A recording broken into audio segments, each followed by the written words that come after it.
Welcome to Geography 105, Weather, Climate, and You. This is Unit 1, just a brief introduction into the different spheres of our Earth, and we'll of course be focusing on the atmosphere in this course. So let's jump right in.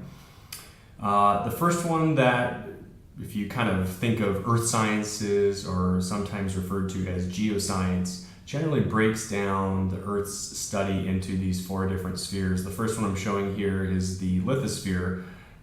So if you studied something like geology at Northern Illinois, you'd be focused on the lithosphere, which is really just all of the solid land dealing with Earth and planets, things like planet's crust, and even subsurface processes like the core and the mantle really do fall into the study of the lithosphere. We also have the hydrosphere, which contains all of the surface water, oceans, lakes, rivers, glaciers, ice sheets, groundwater. Even ice sheets can be broken down into a subclassification, which is generally referred to as the cryosphere. So if you ever hear cryosphere, it's just dealing with all of the solid water on Earth's surface. So things like glaciers, snowpack, and so on. It also deals with groundwater, and if you're not familiar, the amount of fresh water, if you take all of the water, which covers Earth's surface, something like 97%, you may question how much of that is actually fresh water, and the answer to that is actually only about, go back here, 3%, and most of that water is actually frozen. Then we have in sort of the middle here, the biosphere. This is really what I'll be focusing on, the interaction between the biosphere and the atmosphere. We deal with that a lot in meteorology. How does the weather of the atmosphere impact human life at the surface? And so the biosphere is really broken down into these biomes and the study of things like biology, communities of organisms, and so on. But it's including really anything that's living. So microorganisms, plants, animals of Earth. And then finally the atmosphere, which we'll focus in on in this course. Interesting thing about the atmosphere is that most of it actually lies very close to the surface of the Earth, within the first really 10 to 12 kilometers. So you're taking 10 to 12 kilometers of thickness of the atmosphere and comparing that to the radius of the Earth, which is about 6,400 kilometers. So really the analogy here is the atmosphere is like a skin on an apple. Or if you have a schoolroom globe and you were to paint a coat of varnish on that schoolroom globe, that would really be about the thickness of the atmosphere relative to the radius, or even think about the diameter of Earth. So very small, but as we'll see, a very delicate piece of our climate system. So one of the major things that we, major topic here to cover is really the difference between the title of this course, Weather, Climate, and You. So what is weather versus what is climate? Really the definition of weather is fairly simple. Weather is just the state of the atmosphere at a given place and time. So it's really just a snapshot of the conditions of our atmosphere outside of the window at any given time. So what's the temperature? What's the humidity? What's the wind speed? What's the pressure? What's the wind direction? Those are all weather questions. Climate is really just the statistics of weather. So these are generalized statements about the prevailing weather conditions at a given place. In other words, what's the average June temperature in Chicago? How much rainfall should we expect if we live in Rockford? Questions like this is really deal with the statistics of weather. And really when we're talking about climate, we're really looking generally at about 30 years worth of data. So in order to make these generalized statements, we really have rely on at least a period of 30 years. Now, many weather stations have records much longer than 30 years, but in order to make these generalized statements of climate, we really like to have at least 30 years worth of data. So a good analogy here is baseball, where weather is sort of an at-bat, right? You might strike out, you might hit a pop fly, you might hit a home run, and climate is your batting average. So basically a generalized statement about how good you are as a hitter in baseball or softball. It says nothing about what you're going to, right? Climate would say nothing about what you're going to do on your next at bat, but it would give you a generalized statement about how good of a batter you are. And it is just that, it's statistics. So it doesn't tell you everything, but it does tell you a lot. Mark Twain probably said it best: climate is what you expect and weather is what you get. Basically, we have these distributions of what's possible, and that's climate. And weather can basically be anything underneath that realm of distribution of what's possible. So it might be snowing outside, it might be a thunderstorm, it might be a sunny day. Those are all possible scenarios of what we'd expect given the climate at that prevailing location. I've also provided just a host of URL links here for you to visit and check out as you go on throughout the semester. The first one is a link to my academic homepage. There's lots of forecasting goodies, maps, charts, etc., some of which will be foreign to you and others will probably look somewhat familiar as you finish up this semester. If you want a little bit more information on the climate of NIU in regards to the atmosphere, we have a webpage set up here through the department at climate.niu.edu. And then some links that I will certainly mention when we do live weather briefings: weather.gov and weather.gov/Chicago, both of which will be very relevant to you for obtaining day-to-day weather forecasts and weather information across the Chicago metropolitan area. Okay, so really what are we studying when we study elements of weather and climate? One of the first things we try to study is temperature. Temperature is really a measure of the energy content of the atmosphere, so how fast the molecules are moving. So we like to look at distributions of temperature across the globe. For your normal day-to-day activities, this obviously governs what you're going to wear outside: shorts, sweatshirt, jacket, hats, gloves, so on. That's one of the variables that we really like to study in weather and climate. Distribution of temperature, not only in the horizontal, so how does temperature change between Denver and Chicago, but also the vertical distribution of temperature. So how does temperature change as you start at the Earth's surface and ascend through the atmosphere? Other variables that we like to study include liquid-based, so temperature is a measure of energy, but we like to look at water content as well, which are things like clouds, which we'll study later on this semester. Precipitation, which is this liquid water that's falling out of the clouds and reaching the surface. We like to study water in the vapor phase, so what we call the gaseous phase. That's humidity. How humid does it feel outside? We're studying the gaseous form of water vapor. So not looking at liquid, but looking at gas. And remind yourself that water can exist in three phases at the temperatures and pressures that exist on Earth's surface. So we can be looking at the liquid phase, we can be looking at the gaseous phase, we could also be looking at the solid, right? The solid phase would be things like ice, so snow, snowpacks, glaciers, those sort of things would be water content in the solid phase. And this will be important to discussions later because we'll talk about these processes where water can change from liquid to solid, right? If you're going liquid to solid, that would be freezing. If you're going from solid to liquid and talking about water, that would be melting. And then all of the other interactions and changes that we can go in between, things like gas to liquid, gas to solid, and so on.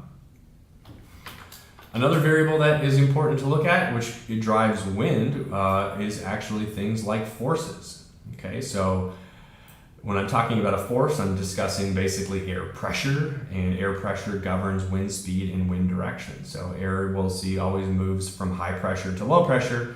These forces that are exerting on our atmosphere are just like Newton's second law, where the forces equal the mass times the acceleration. In this particular case, we're interested in how is the wind going to accelerate. In other words, is the wind going to blow very, very fast from one direction, or is it going to blow very slow from a different direction? We're trying to answer that acceleration question. So when you look at per unit mass, the acceleration of the wind is really proportional to the forces that are acting on the wind. And as we'll see later, there are a whole host of different forces that can act on air to cause it to accelerate or perhaps decelerate, so speed up or slow down. We'll examine all of those when we get to forces and wind. And finally, here on the last slide, why would you want to study this, right? What's the purpose of studying weather and climate, and why is it one of these gen eds that we offer to people to get a better breadth of understanding of what's going on in sort of an introduction to meteorology way? And honestly, it really doesn't matter what your major is. If you're going into nursing, if you're going into accounting, if you're going into political science or psychology, there is really easy ways to tie meteorology and atmospheric science back to several of these different industries. In fact, I'd be hard pressed to find a major that really doesn't have any impact or any association at all with atmospheric science and meteorology. I'll just give you a few examples here in terms of housing and clothing industry.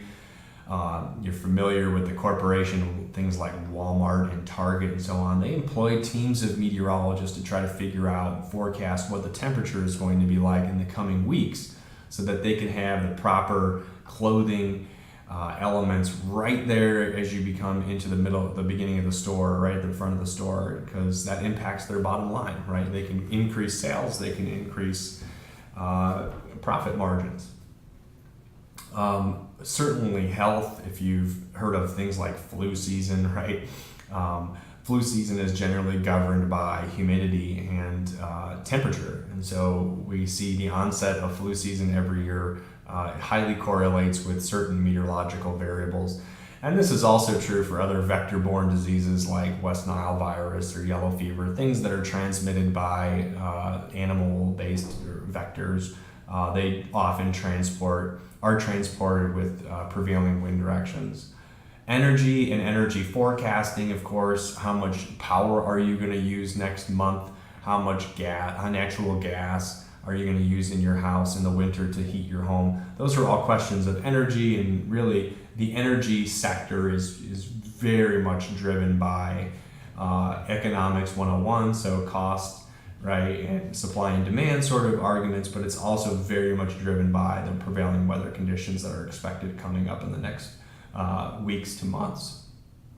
The transportation sector, so aviation, transporting goods across the country by vehicle are all impacted by transportations. Big winter storms, right, can shut down airports and cost airlines several millions of dollars every year in delayed and deferred transportation costs. Our economy is very much driven by weather and weather forecasting in many ways.